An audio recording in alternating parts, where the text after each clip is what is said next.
When you're looking for a leader, wow, who looks for a leader?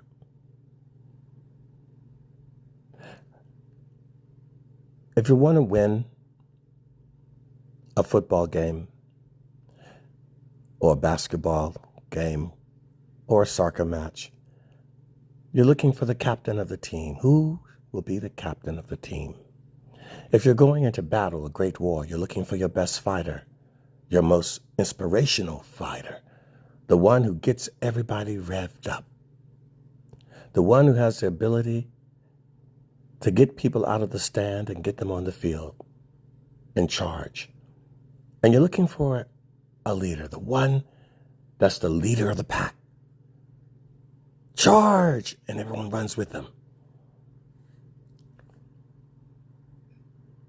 Or are you looking to take down the leader and be the leader yourself because you want the power and the position, even though you don't have the gift or the talent or the ability, because you simply want the power? You don't want to be led. You want to lead people and lead them into danger. Why would you want to lead just because I'm a leader?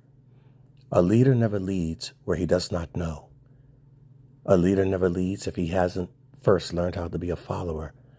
A leader cannot lead unless he knows who to follow and has chosen a good leader. And would that leader speak well of you? Would that leader vouch for you when you leave his team to go elsewhere? So what do you think of him? Well, he never followed instructions. He was always trying to take over the position that he wasn't assigned. He didn't know how to lead, but he knew how to be prideful. He had an ego. He never could admit he was wrong, and he always pretended to know everything. And rather than ask a question of things he didn't know, no, I don't recommend him as a leader. He's going to get that band in trouble. He's going to lead that wagon team into a ambush just because he wants to be the boss, because he just wants to be in control. See, people that have that control mechanism, they just want to control for the sake of controlling. Pride and ego.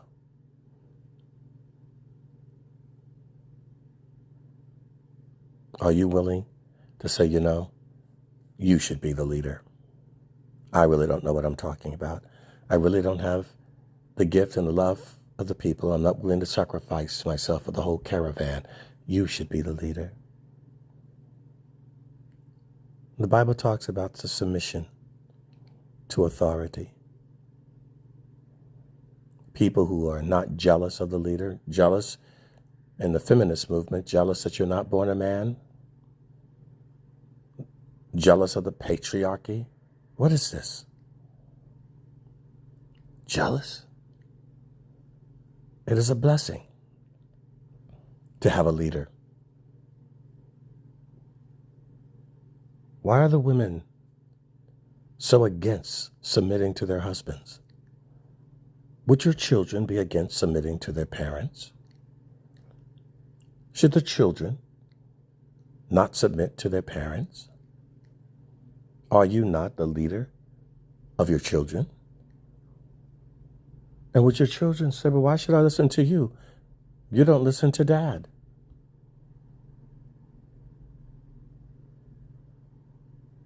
And dad, why should I listen to you? You don't listen to God. Rank and order. Private, corporal, sergeant, lieutenant, major, general, chain of command. Would it not show respect to the chain of command in an office?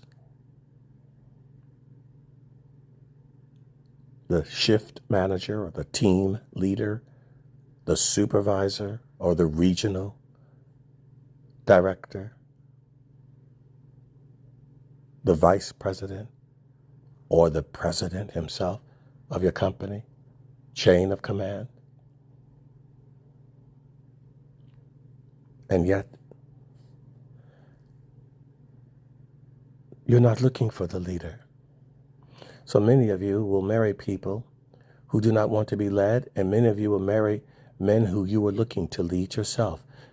You want to see a man who doesn't have a leader because now you can be the leader. Oh, you don't have a boss. Oh, well, I can be your boss. Many women think that. Even if they don't say it consciously, they live it outwardly by their actions. They don't want a man who's submitted to something higher than himself because they're looking to have him submit to her.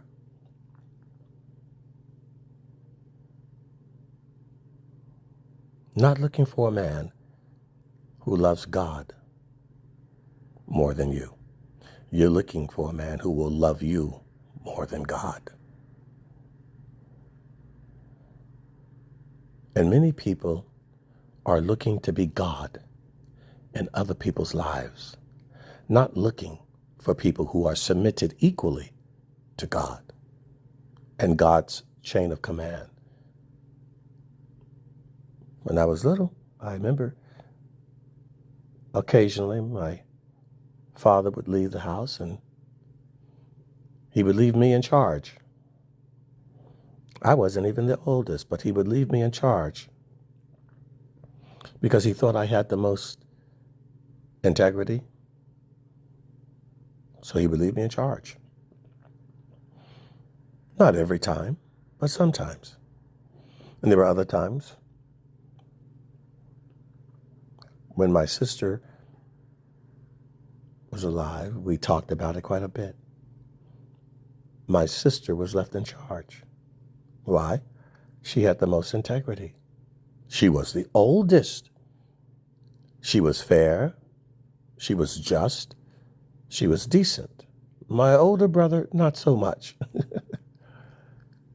And that might be because, well, he was a little angry at the way my father treated him, and my father did not treat my older brother very well.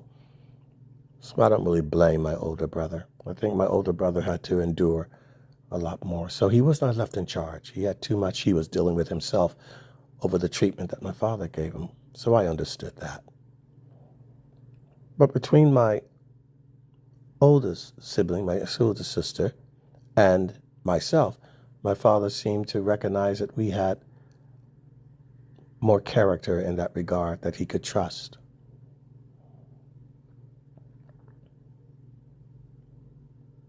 Are you someone that can be trusted, that can be left in charge? Or you're having your own personal battles? You're too busy struggling and fighting yourself, which you shouldn't be in charge if you are. Maybe you should sit down, step down, and let someone else with less baggage be in charge. But if you don't submit first to God, you're going to have a hard time submitting to somebody else that God puts over you. Whether it's a husband or whether it's a manager at work or whomever it might be that has a greater authority. You'll have a hard time submitting and recognizing authority because you're not humble to God. And you should always ask yourself, if you are working, would they not ask your boss his opinion of you? After all, he's your boss. Would they not ask the coach his opinion of you? After all, he's the coach. Would they not ask your parents their opinion of you? After all, they're the parents.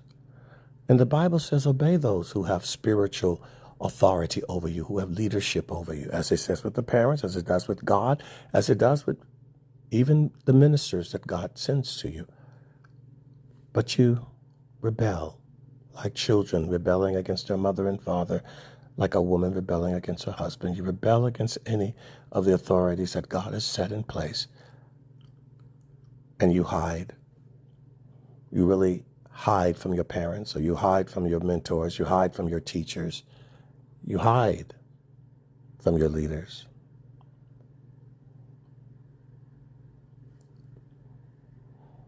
And therefore you defy yourself.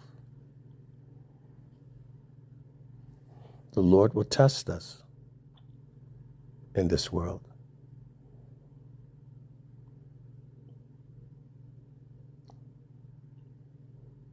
Follow a leader. Choose a good one. Be humble. Submit to God. Resist the devil. He'll flee from you.